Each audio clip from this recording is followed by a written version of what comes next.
All right, hey, what's up? Brent here. I'm the jazz musician behind LearnJazzStandards.com. In today's video, I'm going to be talking about how to stop getting lost when you're playing a jazz standard. You know, I get a lot of emails from my subscribers or my listeners of my podcast, all kinds of stuff. People asking me questions about jazz, how to improve, all this stuff. And one common question I actually often get from kind of more beginner, even sometimes intermediate players is, I keep getting lost in the middle of a solo or in the middle of a melody or whatever. I keep getting lost in the middle of a song while I'm playing with other people, and it's really embarrassing, right? Like you're playing a song and all of a sudden you don't know where you're at, and then you start panicking a little bit, right? I'm sure a lot of us can relate to that, no matter where we are in our jazz playing or in our musicianship. So today I'm going to give you 5 really actionable, important tips for avoiding this from happening, avoiding that embarrassment of losing your spot in a jazz standard. So here we go. Let's go over the 5 tips.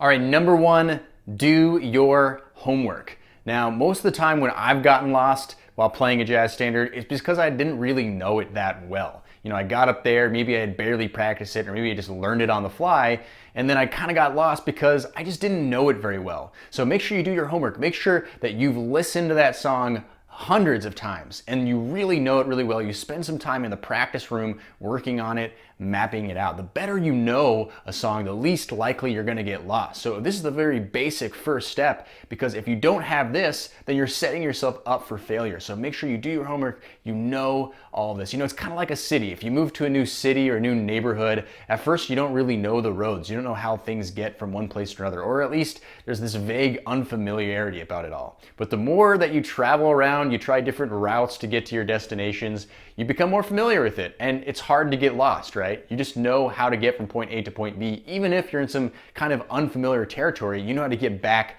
to your destination point. So do your homework, listen to that song a lot, practice that song a lot. It's going to set you up for success right there.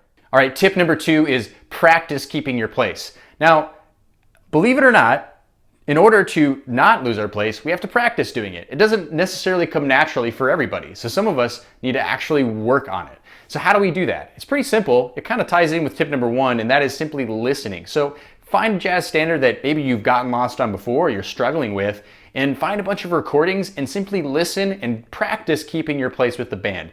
If you get lost, that's okay. That happens sometimes. You're practicing, right? And that's what the practice room is for. It's like the laboratory. You can slow things down, you can speed things up, you can try again, you can take things in sections. So just practice listening along and keeping with the band.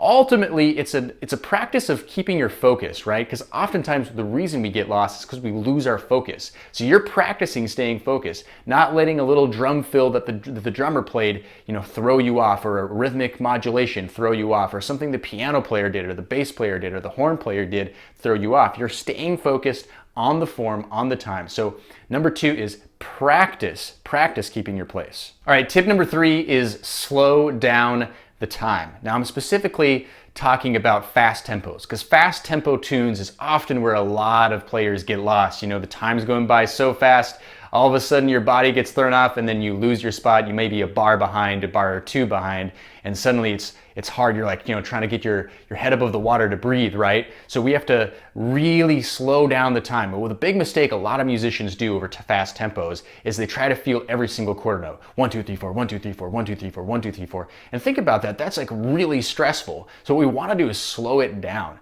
Now, depending on how fast it is, you want to count fewer beats. So you could just start by counting 2 and 4. So 1, 2, 4, 2.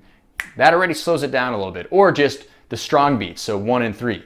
1, 3, 1, 3, 1, 3, like that. Or even better, if you're at a really fast tempo, we only want to count 1 beat per measure. So just beat 1. So if it's going 1, 2, 3, 4, 1, 2, 3, 4, 1, 2, 3, 4, just count 1, 1, 1. And you can feel this in your body. Maybe you can sway. Tapping your foot could work, but sometimes that throws you off. So you really want to feel that in your body, that pulse. Maybe swaying side by side or something there you're able to start feeling that breakdown, the subdivision of all these beats, right? So that's tip number 3, slow down the time. All right, tip number 4 is familiarize yourself with jazz harmony. Now, at the end of the day, this has saved me multiple times, because we do all get unfocused sometimes. We lose our focus and we have to get back onto that train again.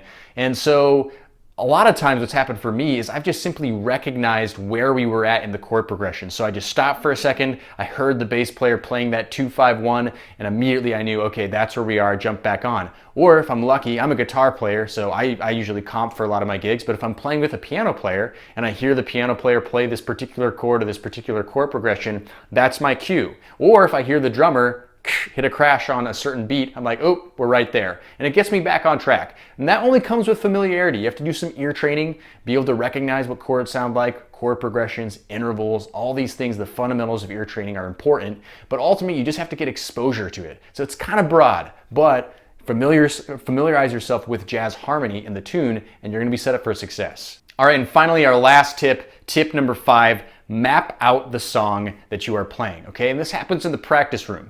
Before you get out and you play at a jam session or gig, make sure you map it out. And a great example of this is, let's use a song like Oleo, that's a rhythm changes tune. And that's a classic AABA form, 32 bars. And so essentially, what are the A sections like? Well, you have 3 A sections you're going over, so those are all similar. And then you have a B section. It's a different section. It sounds different. So what makes that section different? Or let's take a tune like In a Sentimental Mood.